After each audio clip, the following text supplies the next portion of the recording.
tapos na. Masisisi mo ba kung napapagod na? Kahit na mahal kita, hindi sapat na dahilan na manatili pa sa tabi mo. Kaya ko namang ilaban ka pa.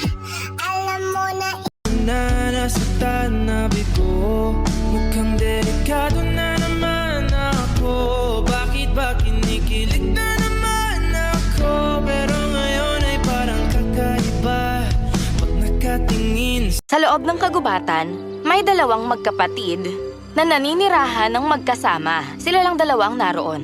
At ang iniingatan nilang gintong kwintas ng kanilang ina. Nakatira sila sa kubo na pagmamay-ari ng mangkukulam.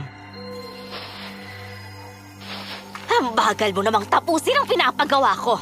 Wala kang tanghalian ngayon.